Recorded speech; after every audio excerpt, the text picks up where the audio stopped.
Tapos, ngayong umaga nga, pinasyalan ko si Mira. Then, may napansin ako sa kanya na kakaiba. Dahil dito sa kanyang mating, bumabasa. Yan, parang bumabaha baga. Grabe ang nangyari sa kanya. Then, nung chinek ko, si Mira,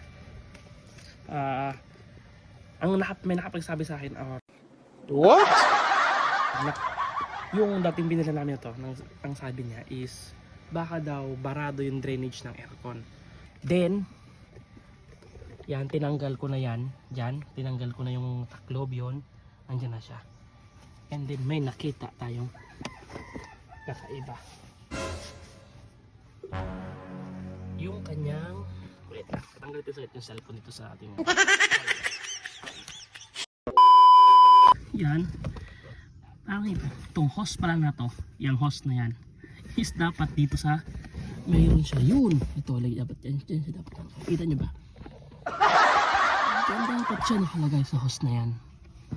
Yan ay drainage ng aircon, pero hindi siya nakalagay sa host na yan. Kaya gagamitin niya, nalagyan natin, istrapa na natin para dapat yun siya. Yan.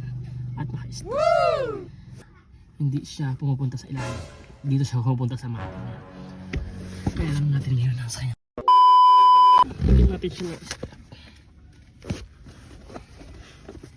I-strapan lang natin saglit. Strap lang. Katapat niyan. Kalain mo, yun lang pala ang sira nun. Hindi naman siya sisi. Yun lang pala ang problema. Yan.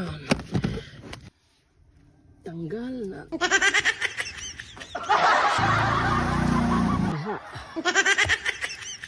Sa mga may ganitong kaso, yung ganitong nangyari sa akin, ganito na ang gagawin nyo. I-check nyo lagi yung drainage ng aircon kung nakakabit ba siya or hindi.